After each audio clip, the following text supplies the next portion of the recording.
O'clock. We're going to go ahead and get started with our meeting. The board had to come at 5 o'clock for pictures, so they've been here waiting patiently. So thank you for coming out. This is our first meeting of 2026. I missed the December meeting, and Rob led the meeting for me, but it's like I've been away for 2 months. So it's been a while. I'm glad to be back. If you would please join me in a moment of silence to pray for our town.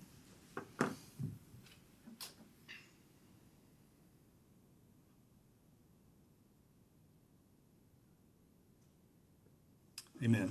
If you'll please stand with me and face the American flag and join me in the Pledge of Allegiance. I pledge allegiance to the flag of the United States of America and to the republic for which it stands, one nation, under God, indivisible, with liberty and justice for all. Thank you.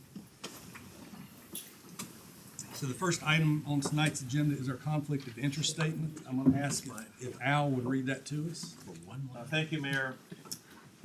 Pursuant to general statutes and the town's code of ethics policy, I ask each elected official that before you adopt the agenda, if you have any actual, potential, or perceived conflict of interest about any item on the proposed agenda before you tonight, please speak up and tell the board at this time.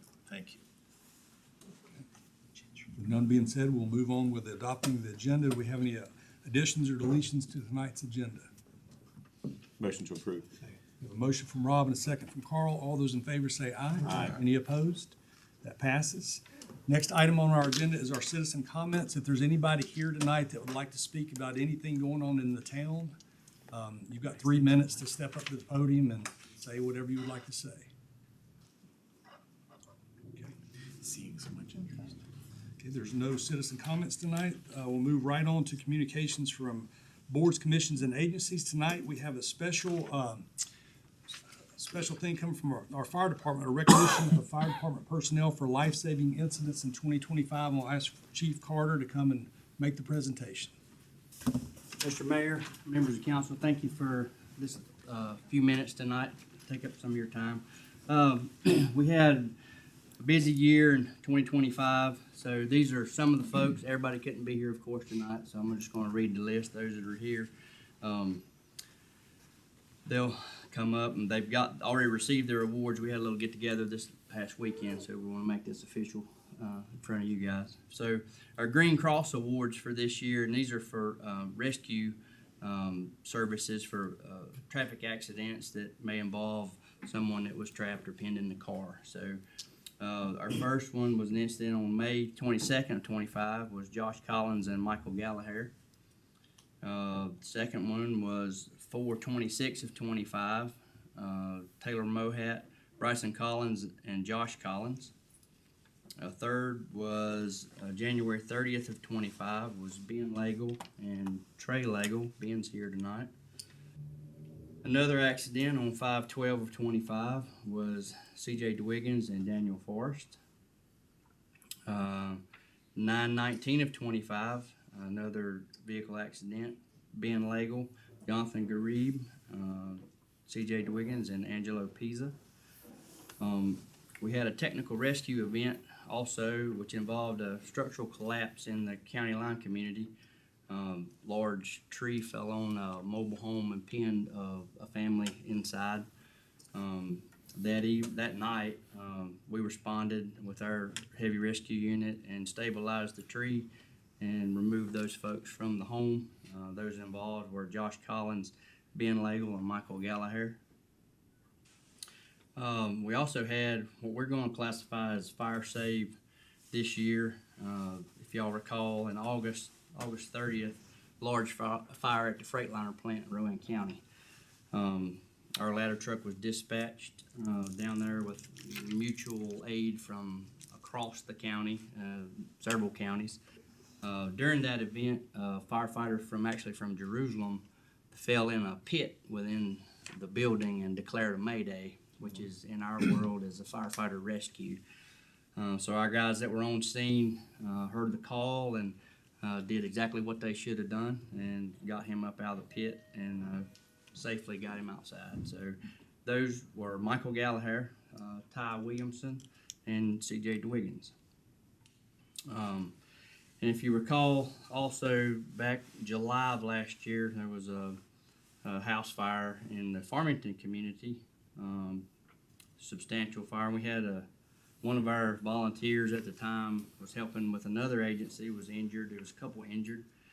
But we felt like that there was some in our department, even though they were working for other agencies during that event, kind of went above and beyond the call. So we wanted to recognize those folks as well. And they were Ryan Hall, Landon Harrell, Trey Lagle, and Taylor Mohat. She was actually working for Squad 81, but rendered aid to Mr. Bowman, who was severely injured at that event. And we wanted to recognize those folks in front of y'all tonight. And we also have a Firefighter of the Year award, which is voted on upon by the members of the department, right? So I had no idea who was chosen for that. So that was Jonathan Gareed. He is an East Lincoln fireman. And he has been with us now for, 2 years? It's been a welcome addition. It's really pleasant to work with. And I say all that to say, they say he's my favorite. So it just kind of worked out that he received the Chiefs Award as well.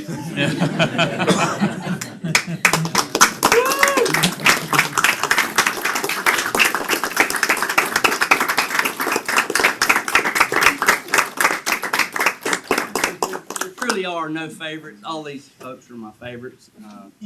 These guys go to battle every day. We had this year has been extremely busy. We ran nearly 2,000 calls this year, so it's about a 21% increase from last year. So yeah, it's they do a lot, and we just want to say thank you for your support to the department, and we look forward to 2026. And thank you for your time.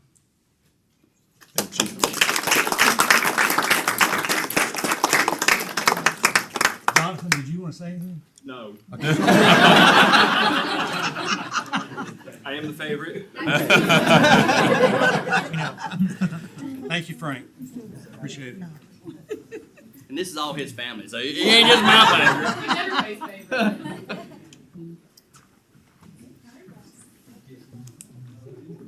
Okay, now that we've heard from the fire department, we're going to hear from our law enforcement. So I'm going to ask J.D. Hartman, our sheriff, to come up. He's going to do a mid-year update.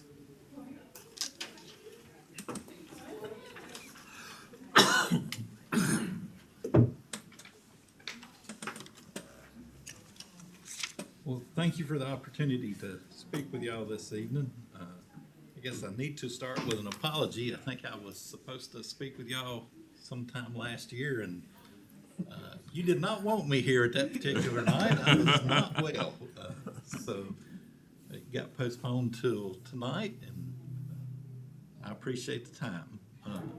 I know your agenda says mid-year report, but I decided to do something just a little bit different. The majority of tonight will be talking about a project we're working on, so I think it will be presented last night to the county commissioners for the first public presentation of the project. You will be the second. It involves Mocksville very heavily, so we'll talk about that in just a second. But just for our job with you, I wanted to look at that a little different than we typically do.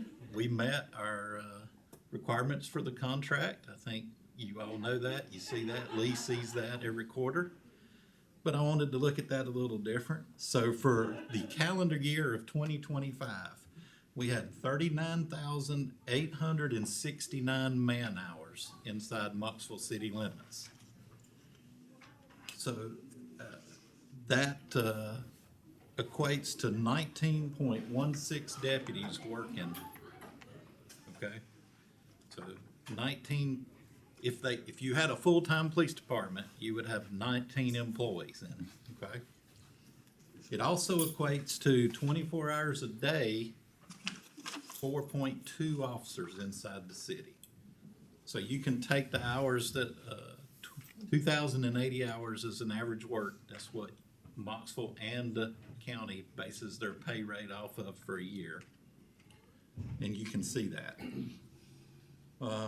Response times for the whole year, we answered 3,698 calls, or excuse me, 4,230 calls in the Mocksville city.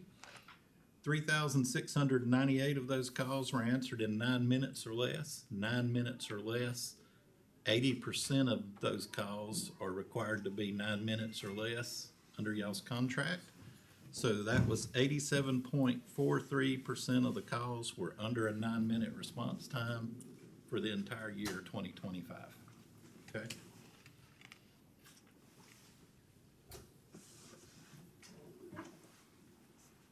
Okay.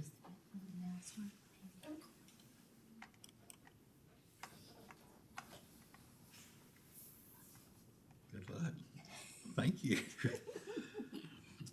Okay, what are we doing here? Now it's lit up. Well, thought it was. There we go. So we're gonna talk about drones as a first responder. Back in early 2025, I tasked my senior staff to look at the future. What's coming, what's out there that will help us continue to provide a high level of law enforcement services, improve our services, just in general, how can we do that? County's growing, it's changing.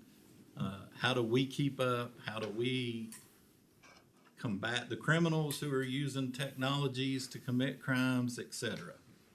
So they came back in about 30 or 40 days and met with me, and they had 3 things that they had come up with. 2 of those things were internal to the office, and we have implemented them. The third was to improve our use of drone technology. So we started looking at that.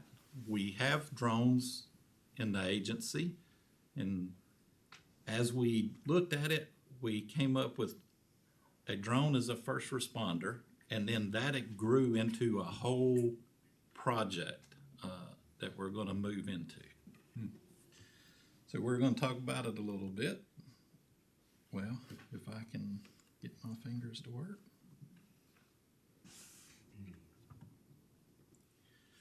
So just for the folks that may not know what drone as a first responder is, that's going to be the core of the project. It basically is air support. I mean, you hear all the time, Los Angeles or bigger cities, Brunswick County Sheriff's Office and a couple other sheriff's offices in this state, they have helicopters. There's no way I could afford a helicopter, right? So this is the modern version of air support and answering calls.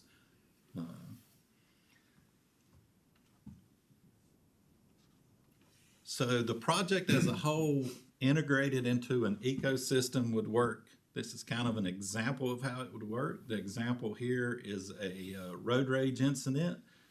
So drone as a first responder is integrated with the CAD system. Somebody calls 911 to file a report or get assistance. That 911 call is immediately by the CAD system picked up, it's geolocated, right? So that is automatically transferred to the drone as a first responder program, and the drone operator can launch the drone and have it en route to the call before the operator on the 911 center ever gets all the information over the telephone to dispatch an officer. So the drone is actually en route before an officer ever even knows that the call exists. So the drone can respond, it arrives virtually, it can start feeding us information, it feeds the responding officers information, it has the capability to, let's say the vehicle's driving away in a road rage incident, it can track it, it can get its tag number, then the drone operator can enter that tag number into a system. You all know you have purchased flock cameras to be around the city so that they can enter it into that flock system. Then if it drives by one of those cameras, it sends alerts to all the officers, increasing our ability to catch somebody and hopefully end up in a successful arrest. So as we moved through, we looked at different vendors, we talked to different folks. We already have a contract and a relationship with Flock. They are probably nationwide, also for drones, one of the top contenders. So we contacted them, we started speaking with them along with some other companies, and ended up, they did an impact analysis for us. So that impact analysis came up with this right here, which is the goal of a drone as a first responder, to get eyes on the scene faster. So the impact analysis shows that we could respond, us and or the fire departments, because they're going to be a partner in this. Frank is aware of it. He's talked to us several times. That we could respond on average to a DFR call 3.3 times faster than traditional responding personnel.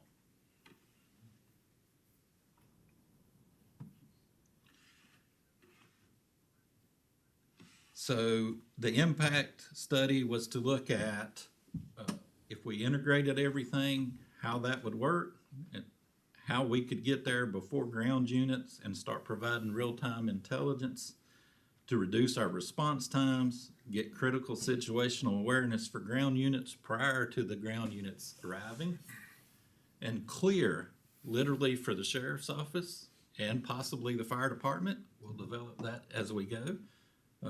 Clear low priority calls from the queue, allowing ground units to spend more time on other calls instead of answering low priority calls.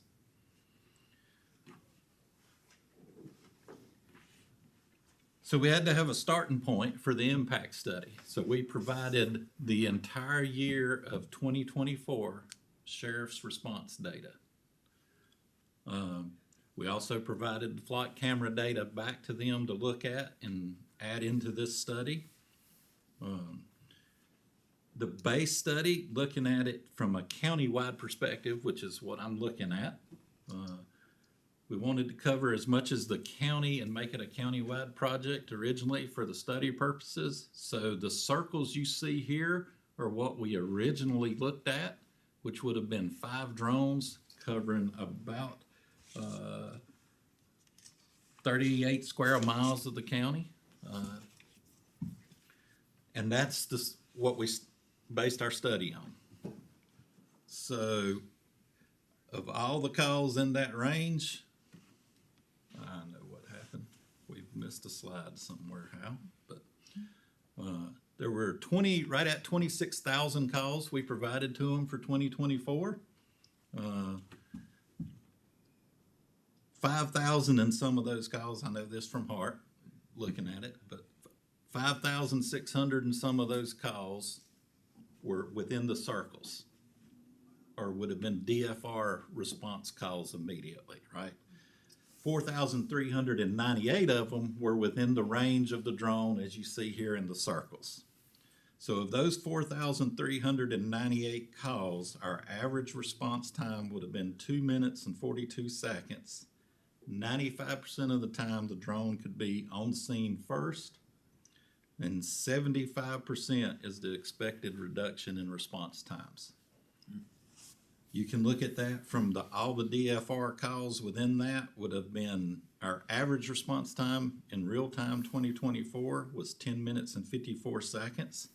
Now that includes 2 things when I report response time. There's a time frame where you make your 911 call and you're talking to the operator. We're not aware of that call till they dispatch us on the radio. So that's an average of 2 to 3 minutes. So then from the time they dispatch us to our arrival on scene. So when you add both of those, you get that total amount of time there, okay? So that's what we looked at, because the drone as a first responder gets to start responding faster than an officer can because they're getting that data through the computer system and getting the geolocation of the call and responding before anybody ever talks or passes information. Okay. So of those calls that were in the expected coverage area, 3,181 of them were priority one calls or high priority calls. In real time, if you took those 3,181 calls across the county, it took us 11 minutes and 13 seconds on average to get to them. And our expected drone response time in that case would be 2 minutes and 43 seconds. So that's a high improvement on response time, or at least getting eyes on the scene, okay? So we have reached a point where we're ready to move to a test phase, a live test phase. We did a demo day that several folks were at. Mr. Rollins got to attend it and look at it. I brought in several folks from across the spectrum in the county to do that. Because as we continued to develop this, we began to realize that we all tend to do things in silos, you know, so we were building our drone program in our law enforcement silo. There are 2 fire departments in the county that have drones. They're building their drone program in the fire department silo. But as we started talking about this, it's like, why are we doing this? You know, why are we not working together? Why are we not putting a program together that can benefit all of us, cities, the county, and improve the way we provide services? An example of that, and I can show you on a short video that we have in a moment, is the water department. Mr. Lambert pays somebody on a quarterly basis to come inspect the water towers. He pays a vendor to come do that and spends money to do that. But if we're all working together and we have it set up right, drone operations, literally in very short time, in very short order, we can design and build a automated request. So the water department can set at their computer in their office, fill out a request for a drone team. It can go to drone operations. Drone operations can go, okay, Sheriff, do you have drones available today to do this or scheduled to do this for the, no? Okay. Advanced Fire Department, who already has a drone program, and County Line. They're partnering with us also. So one of those 2 could be available to go do that for the water department. So they can then share that stream, video stream, with the water department. Mr. Lambert, let's say, is their director, and he literally can sit in his office at the water department, inspect the water tower, and handle that and not pay a vendor. So that improves the services that we're providing to the county. It reduces costs. It improves our ability because our drone operators, fire or us, get to fly the drone more often and utilize it. We all have equipment, us or the fire department, that we've spent however much the drone cost on, that's sitting there not being utilized except X amount of time. So now we've increased the time our equipment's being utilized, which reduces the overall cost over the years of that equipment and the use of it. So we're being much more efficient. Those are the goals of the whole program as a total, okay? So we went to identify where we could do a test. The test will involve 2 drones and a radar system to start with. The test assigned contracts just before Christmas for the test phase. It can run for up to 2 years, okay? We wanted to pick the busiest areas in the county to run this test. So those 2 circles you see on that represent that. That's where our test will be. 1 drone we know will fly off of the courthouse. That's already been decided. The second, we had a location where we were gonna be closer to the interstate. The engineers came from the vendor and nixed that location, so we're still don't know exactly where that second one would be. We have the capability, if we have to fly 2 off the courthouse, which would be fine. We just would like to spread it out a little bit, but if we can't, due to circumstances of how you launch them, we can fly both off the courthouse for the test purposes, okay? So why did we pick these places?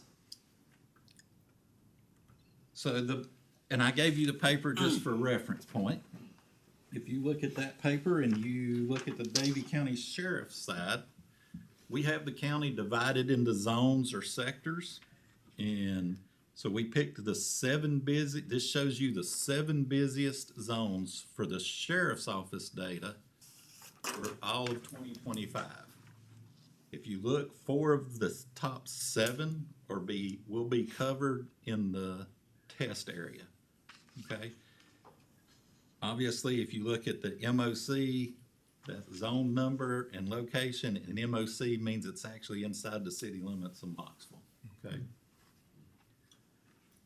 So we also pulled the fire data for all of 2025 and converted it from not looking at the fire districts to that data on the sheriff's zones, so we could compare it apples to apples. And it's kind of interesting when we did that, because their busiest areas for the fire service across the county pretty much correlate with our busiest areas. They're not that far off. As you can see, they're still going to have several zones that are going to be in the test area. So we will begin that test. Hopefully, my understanding is sometime the late part of February, we should have everything up and running, we hope, and we'll start that test. We also had our first working group meeting the week before Christmas, or 2 weeks before Christmas, Frank? Mm-hmm. Yeah. So we have a working group that involves City Fire Department, Advance, County Line, 911 Communications, Davie County IT, us, to develop the protocols and determine how this program would function and work. That can be expanded if you turn this over and look at it on the back side. That actually shows your fire districts, just for reference, so you can see there are multiple fire departments that may eventually become involved in the test phase, or could, and we hope to do that. Right now, it's Mocksville, Advance, and County Line, because Mocksville's the primary in the test phase, and County Line and Advance are the 2 fire departments that have their own drone programs at this time. So we will incorporate all that and develop the protocols, and then as we develop the protocols, we can expand the test and do that. I don't envision the program running 24 hours a day to start with. We'll have to develop that, learn the operations, etc. Okay? So just a couple of things for information, and y'all feel free to ask questions if you have any. This is a snapshot I took on the day we did the demo. Mr. Rollins has probably seen some of this. He was there that day. This is what an operator sees, the drone operator sees. So if you look closely at that particular drone was flying over the city that day. If they have a map, you can see that we had shared the information with communications. Ms. Holcomb at Communications was tied in and watching this and working with us. That particular drone at that time I took the snapshot was flying at 51 miles an hour and at 300 feet. So 51 miles an hour in the sky with no traffic to get in your way means they get around a little bit faster than you do in your car.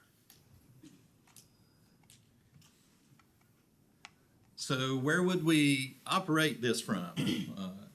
It's kind of interesting. This slide just shows our initial partners involved. And then the top left picture shows a center point for the Davie County 911 Backup Center. So we were at the courthouse one day looking at where we could base drones, and it dawned on my chief and I that, hey, wow, this is a backup center that's sitting here. They only use it. It's the emergency backup center, right? So nobody's in it all the time. It's only during weather breaks or something that goes wrong. But everything's there. All the equipment's there. They literally can go sit down and have another communications center. But that also works for our purposes.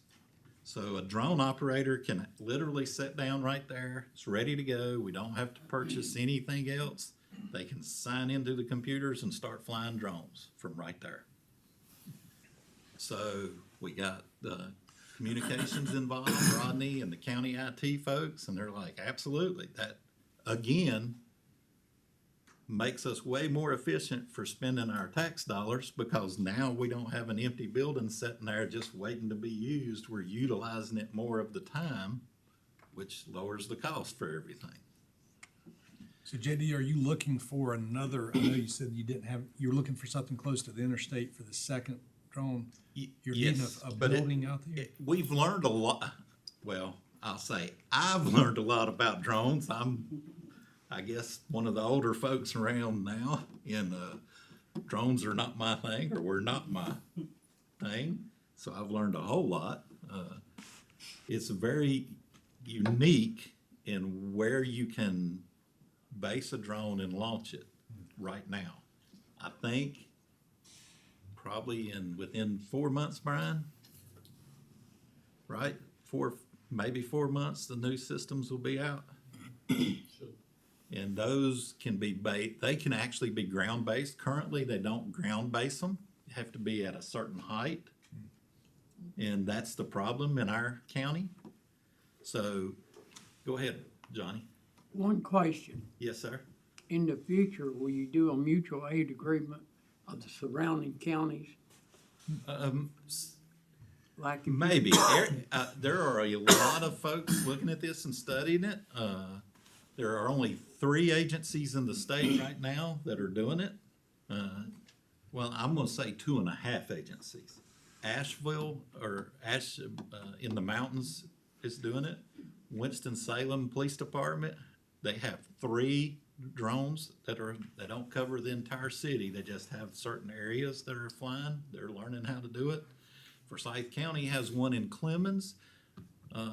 But that's the only one they have, and it's not there all the time. They literally have to have somebody drive there and climb up on the roof. So they're not remote launching yet.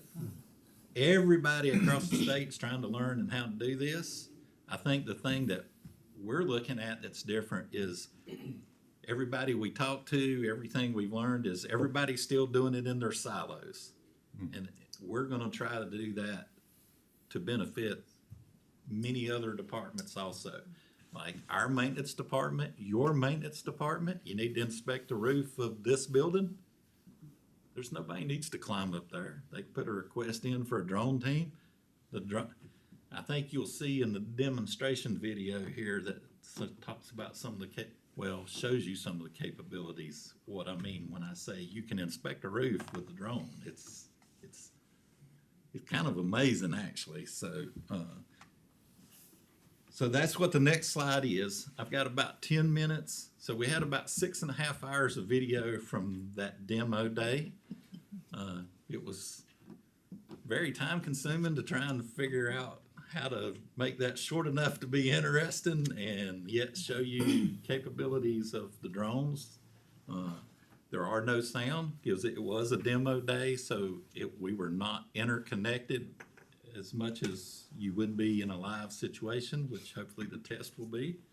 So I'll try to describe this as we go. If you get bored of watching a very silent video, tell me and we'll stop, okay?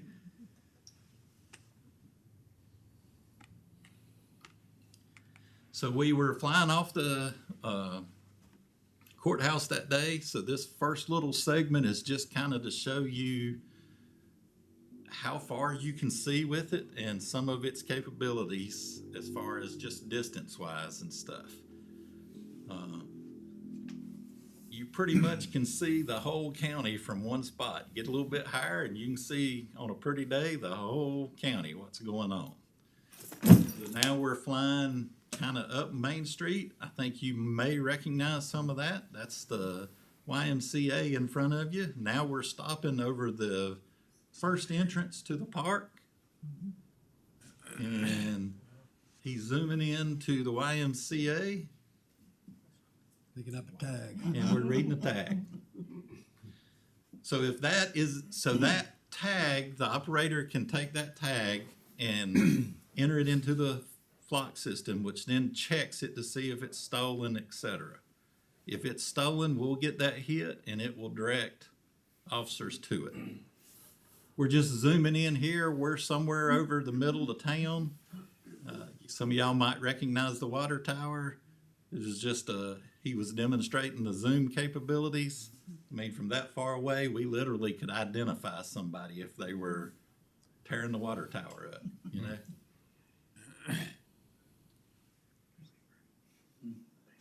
So that drone's not really flying as much It's, as he's just sitting still right now. It's basically What's downtown. showing us- yeah, he's basically down, just straight up over downtown, showing the capabilities of the camera system.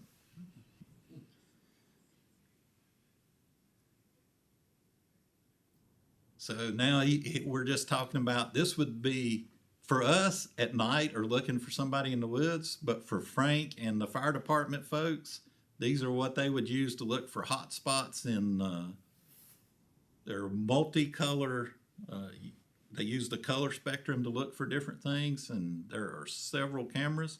I also learned that the water department can use this to inspect sewer lines. Never thought about that, but literally they can inspect the sewer lines for the water department. But this is, again, a demo of, Mr. Lambert was there that day looking at it, and he was actually directing them to do this to see the capabilities. So I'm sure you recognize your water tower right at the fire department. They pretty much did a water tower inspection that day for Mr. Lambert. And as you can see, they can zoom in. You'll see really in a minute. I mean, they literally can see if the rivets are gone out of the roof. They can see if one's rusted. They can get close enough to. Nobody has to climb it. We don't have to pay a third-party vendor to come do it. Glad you didn't go to my house.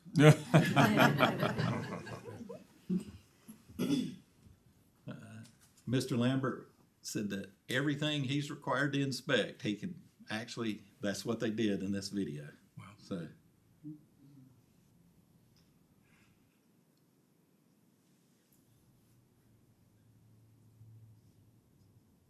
Again, they used a color spectrum. I didn't think about it, but they were explaining that, you know, it's a water tower on a really hot day. The water cools things off. So if there's a water leak, you change the color spectrums, you can see the water seeping out or leaking. Just a demo of the different spectrums and different uses you can have for it.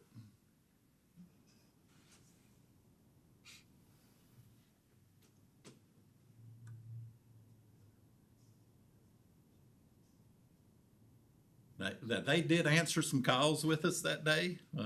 At the very end of the clip, there's one little clip I'll show you of one of our calls.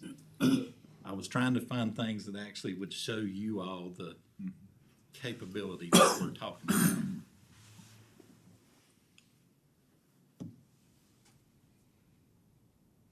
I think Mr. Lambert was pretty excited. He kind of monopolized him in the afternoon and had him do this. You'll see in a minute they do a sewer line also. But I included this really more to show that this is not just a project for law enforcement and fire. It can be a project for the county as a whole. Like I said, the city can use it to inspect its buildings or roofs. I mean, there are multiple uses that I think we can develop over time that improves our services to the citizens of this county and city.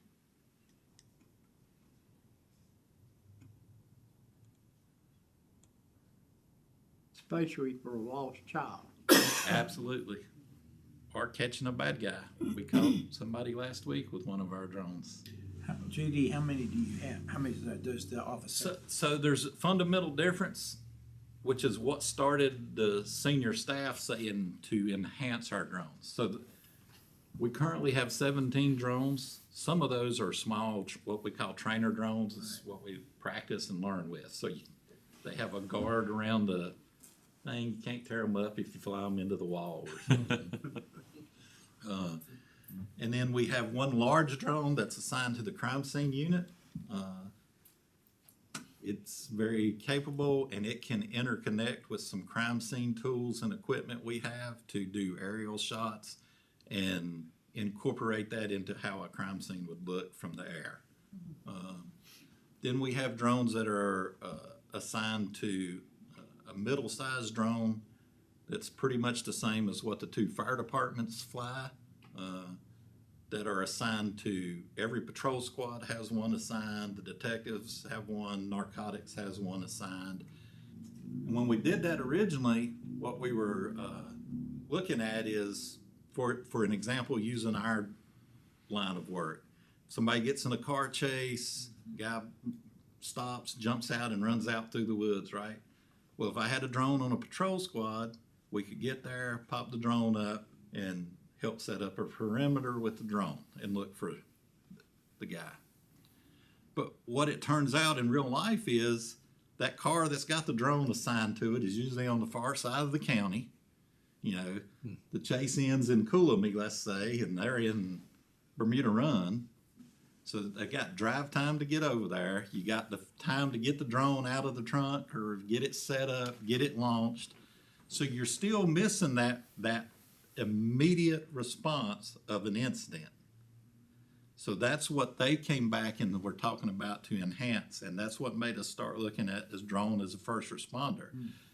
Because if you have drones pre-stationed that can launch automatically, the first time an officer goes, I'm 1043 and I'm in a chase, the drone goes and it starts heading toward them.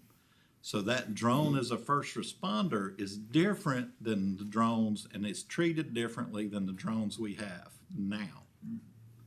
So an example for how it may work for Frank, and that's what our test period is, they currently, and y'all correct me if I say this wrong, currently they respond to Gildan, fire alarm, something of that nature, and you have what, 5 or 6 agencies going to that now?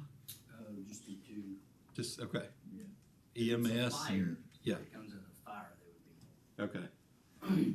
But the first fire apparatus that's on scene is saying, you know, I don't see any smoke, I don't see fire, etc. But if a drone beats them there and it can start telling them that ahead of time, hey, there's no smoke, there's no fire, or with the capability of the drone, they literally can look at it, and even if it's an internal thing at Gildan and there's a fire inside and you can't see it from the outside yet, they're going to see the hot spot in the roof, right? So they can even tell them that. And they start getting that information before anybody ever gets there, which might let Frank make decisions about going ahead and getting more people coming or slowing agencies down that are coming to help him, so we're not running wear and tear on their vehicles or reducing the chances of them having wrecks. I mean, there are a lot of reasons to do this. And I think we will learn a lot more as the test moves forward. Can I speak to? You can speak all you want, sir. One of the big things that I was excited about is wrecks on the interstate. And iPhone crash notifications. We get those all the time. Somebody drops their phone, well, that initiates a full response. And we probably run 50 of them, 100, and it's never been anything to it. So this is a prime example where that drone could launch quicker, survey the area, that there's no wreck. You know, so we're reducing impacts on our vehicles and making our readiness more available for real emergencies. Right, and that's the type of thing, when I said earlier about clearing low priority calls or low, that's exactly what, I mean, if the drone gets out there and there's no wreck, there's no car there, why are we even gonna keep going? You know, the drone clears the call, which saves you time. It's the same on my side. If somebody calls and goes, hey, there's a strange truck in my driveway, which happens a lot now because people look at their Ring doorbell camera and go, oh, there's a truck in my driveway. So they call us, right? And it's just somebody turning around.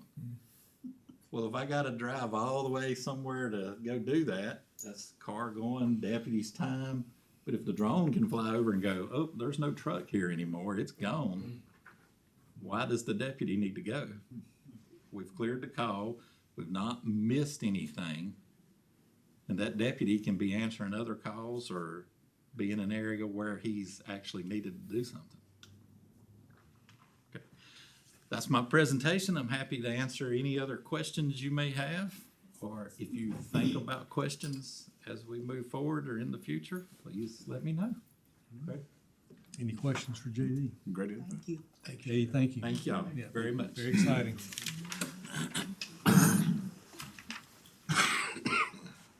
Okay, moving forward then, looking at our agenda, let's see, we've got Alliance Code Enforcement update from Brandon Emery and Isaiah Clonch.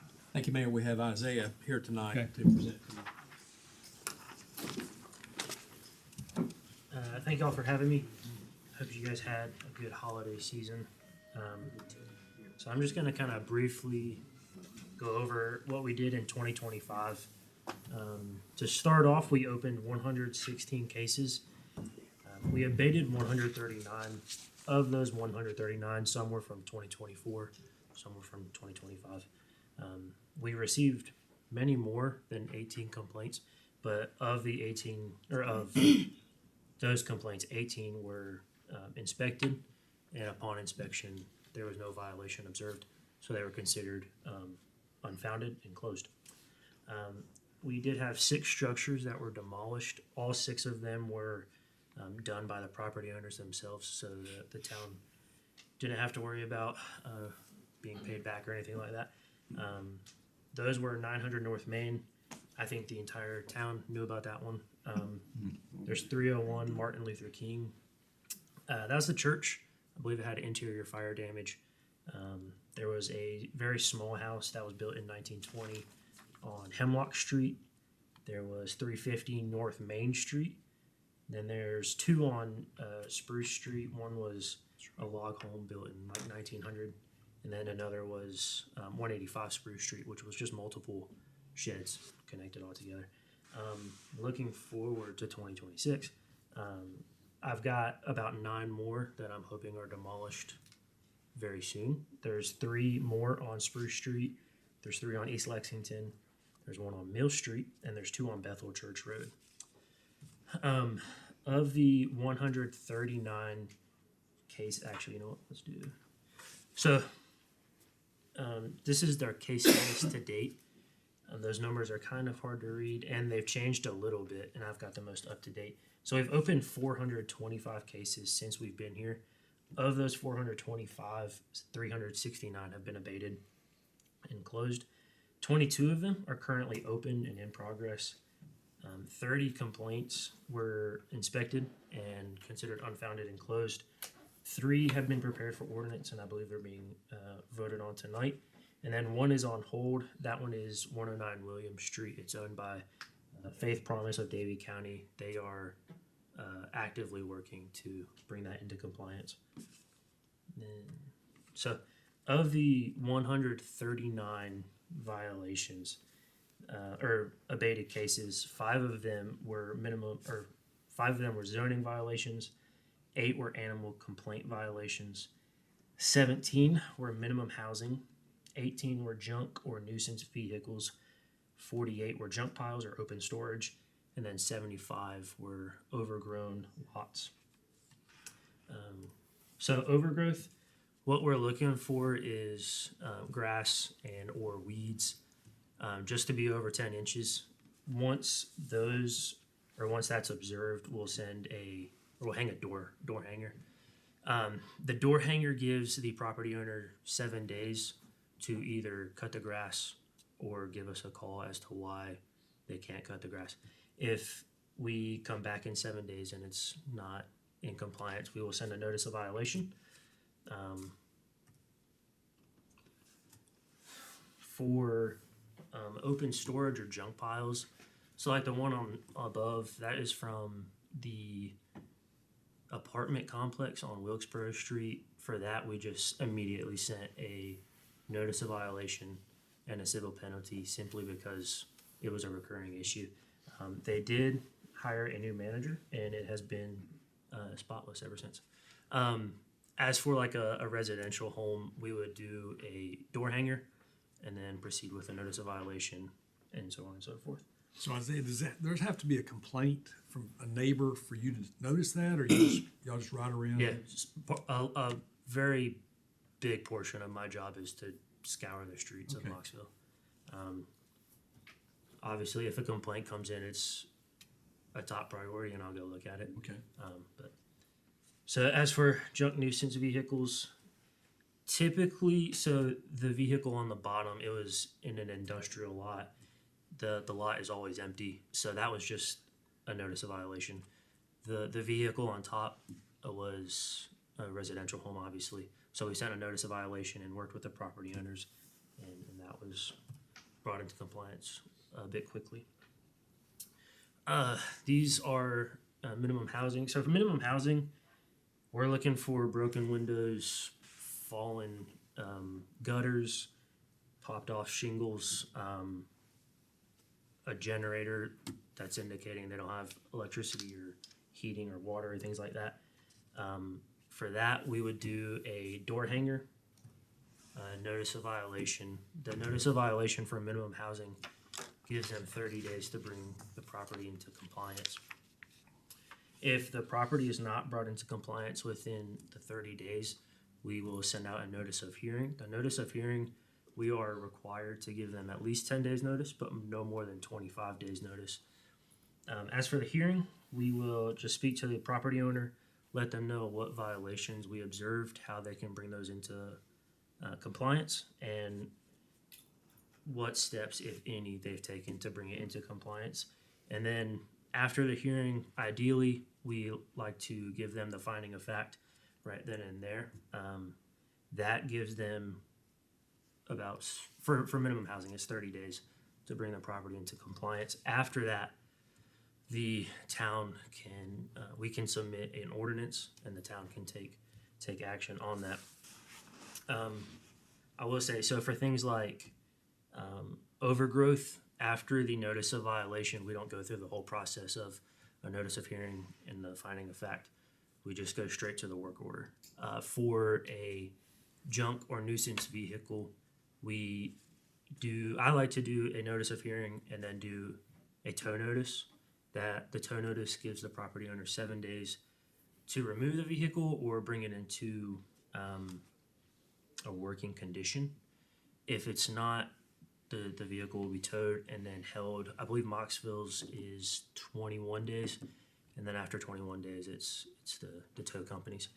As for open storage or junk piles, I don't necessarily like to take people's property or things like that because we have to hold on to it for X amount of days. And I've spoken with Lee, and there's nowhere really to put all that stuff. So I like to just move forward with a civil penalty. Civil penalties occur at $50 a day per violation. And when you tell people they are receiving a fine, they tend to clean up pretty quickly. That's basically it. If you guys have any questions, I am more than happy to answer. Any questions for Isaiah? Isaiah, thank you. Thank you, guys. Thank you, guys. Thank you. It's actually helpful. Yes. Okay, moving right along on our agenda, our next item is our consent agenda. We just need a motion to adopt. Make a motion. Motion from Jenny. Second. Second from Rob. All those in favor say aye. Aye. Any opposed? That passes. There's no old business tonight. Looking at new business, item number A, consider awarding a bid for the sidewalk connectivity project. Thank you, Mayor. We're pleased to present for your consideration and approval an award to Little Mountain Builders. As a reminder, they were awarded the contract to do our work on our main street. So they are the the low bid at $449,227.40 for our Wilkesboro Street and Yankville Road Street sidewalk project. So we're excited about the fact that we got 4 bids in, and we feel good about this group. Any questions for Lee on the sidewalk project? I know this is something that the board has been pushing for a while, is to get more connectivity with sidewalks, so this is a big first step. We have a motion from Johnny Fry, Second. a second from Justin. All those in favor say aye. Aye. Any opposed? That passes. Thank you, Lee. And item number B, to consider ordinance ordering the town of Mocksville Code Enforcement Inspector to effectuate the purposes of the Mocksville Minimum Housing Code. Lee. Thank you, Mayor. You have 3 in your agenda packet. And just as you saw with Isaiah, it's sort of the end of the road of the process. I will say this, of those 6 homes that were removed, demolished, in my tenure here, there were 2, even though the ordinance was acted, we were able to make arrangements for someone on the private side to pay to have it removed. So this gives us the legality to further push the effort. But if we can affect allowing the property owner to pay as opposed to having to put a lien on the property, we'll do that. Okay. Any questions for Lee on item number B? Not, then we just need a motion to approve. So moved. Motion from Justin and a second from Carl. All those in favor say aye. Aye. Any opposed? That passes unanimously. No other new business. Moving on to communications from town staff. First of all, we'll recognize Al Benshaw. Thank you, Mayor. I'm going to make a few remarks tonight. I'm going to break with tradition and talk for a change. In my job, I've done my job if I don't actually have to talk at the meeting, if I've done everything in the background. But tonight's a little different because this is the last time I will appear as your named town attorney. Next month, there will be a new town attorney here, Al Andrews, also from the Bro Law Firm. The transition should be seamless because the town hired the firm, not necessarily an individual. And Mr. Andrews has all the files. And I will be working sometime to wrap up projects, and I'll be available to consult with Mr. Andrews and with Lee and Emily and the staff about anything that I've learned working for the town, and I've learned a lot in my 8 years here. And I want to thank the board for retaining me as your counsel, because you don't have to. You can hire any lawyer that you would like to hire. I appreciate your support, and I want to say it's been the vast majority of the time has been good to work with, and it's very makes my job a lot easier to work with a professional staff, which you have, and they are to be congratulated. And that's enough. Thank you. Thank you. Thank you. Lee? I just want to provide a brief overview on the budget process moving forward. I want to thank the directors that are here tonight, Lynn and all her work with me since I was relatively new on our budget process. But we've already had our initial meetings, preliminary meetings on budget with our department directors. We'll have a second round next week, and then I will be reaching out to you all to set up times to meet and talk the week of February the 9th, I think Monday the 9th. Try to pick some times for you that week so that we can have some conversations. One, I can go ahead and share with you sort of where I am, what I'm thinking, what our department directors are looking for, and then we'll give you an opportunity to give me individual feedback on what you're looking at. All the while, we will continue to make progress according to our budget timeline to ensure that everyone's had an opportunity to see, and but I think those one-on-one conversations are important so that everyone has a chance to be heard.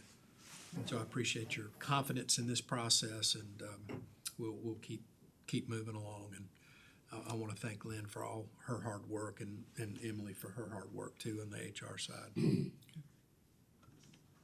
That's all that I have. Okay. Lee, thank you. Jenny? I just want to say, first of all, Happy New Year's to everyone. Just thank you for the ones that work in our community. We appreciate everything that you do. Al, we're going to miss you. I've enjoyed working with you, keeping us up on the up narrow. Pretty much the same, and congrats on your retirement. We're gonna miss you. Thanks for being here. Thank you, Al. A great counselor and great friendship, getting to know you and working with you. Appreciate everything. Happy New Year to everybody. Thank you to the staff. Congrats, Al. It's been fun. Here, sir. Thank you. Yes. Okay, and just to kind of wrap things up, I just wanted to say a couple things. First of all, I had the opportunity to go out and use the pickleball courts this past Sunday. They were full.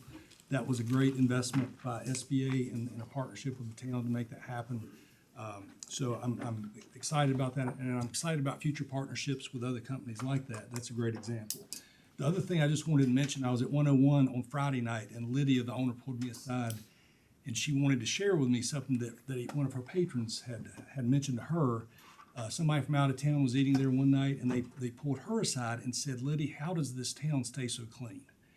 And she wanted me to hear that, but I appreciate Chris and Brian and all of your team that worked so hard to keep the town of Mocksville clean. And I know that Isaiah, I wish he were still here, part of what he's doing with code enforcement is cleaning up things that have been eyesores for a long time. So it's us all working together, but people are noticing this. And I look at how sharp our fire department looks and everything that's going on, and we all do this together. And people are coming from out of town because of what Jeanette's doing, and they're seeing Mocksville. So thank you for what everybody does for this town. And finally, Al, I know when you came here, we were upside down. Some of the board members that were here then, and Lynn, there was lots going on, and you got us on a good track. I can't think of anything that's going wrong right now as far as legally, because you got us going in the right direction. But thank you for all that you've done for us. You got us through the Sarge Butters days and the police department transition, all the things that we needed, and we are in a lot better place now because of you. So thank you for what you've done. We appreciate it. I know that we hired the Bro Law Firm, but we got Al Benshoff, and that made all the difference. So thank you. And that's all I have. I just need a motion to adjourn. So moved. Motion from Rob, second from Jenny. All those in favor? Aye. We are adjourned. Thank you.